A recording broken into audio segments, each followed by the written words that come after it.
Assalomu alaykum, hurmatli obunachilar, chorva ishqibozlari. Hurmatli obunachilar, bugungi videomuz o'jak bo'ladi. Ya'ni Bobek akamizning fermasindamiz. Adres Komsomol 1-brigada, ya'ni Ptissa deb aytiladi. Telefon nomerlarini ekranda yozib qoldiramiz. Adresni aytib o'tib ketdik. Hurmatli obunachilar, puli telefonda kelishadi ekan. Telefon qilasizlar, ustida keyin kelishib olaverasizlar. Pulni aytamiz desak, telefonda aytamiz pulni dedilar. Ko'p odam ya negativchilik bilinadi, pulni aytmaydigan bo'lsang navbat chiqarasan deb. Shu og'alarimiz uchun, egasini qarab aytamizda.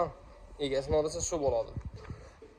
Hurmatli obunachilar, bu simental 13 kunlik o'kitcha chistiy o'zi. Sizlardan birdan like, chiroyli komment kutib qolamiz. Hurmatli obunachilar, simental. Bunun enesi Şved, çistin, çetten gelen, onun 100%, atası çistin, simental. Dumzor neresi var, dumzor. Buna çok adam gelip gör ketken bunun enesinin teyinde bir balasam mı onu, ulu ökütçe, 10 aylık.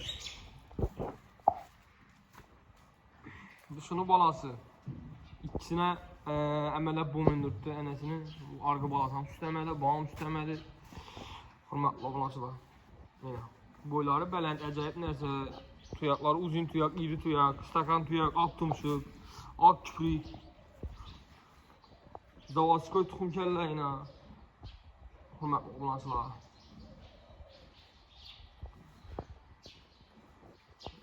Hurmatlı obunachilar. Bakam analizallar için, işgazları için, öcek işgazları için hurmatli obunachilar. Dün köp adam soraverdi. Adresli videonun başına aytib ketdik. Telefon nomerini ekranda. Hurmatli obunachilar, telefonlaşıp sodasını qalaverasizlar. Sizlardan şu bir eldan iltimasımız like, podpisatsa basıp qo'ysangizlar, xudo xolasa izini chiqarib boraveramiz qo'ldan kelincha. Xudo xolasa yine izi bo'ladi, hurmatli obunachilar. Her ayda 2-3'sü bo'ladi. Eldimden zalog beremiz, didonlar adamlar için yok, zalog alınmaydı. Öcek doğuladı, ana kiyap ketaverasizlar. Görüp, ökütçesi bo'ladimi, qaçarı bo'ladimi, niyet etib qo'ygan bo'lsangiz.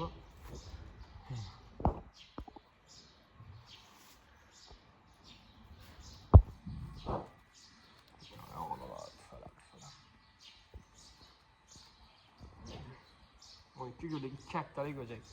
Esas hurmatli obunachilar, şöyle videomuzda yakınlığımız, naxı telefonla yetmesine pulunu adresini ayttık. Hem rahmet.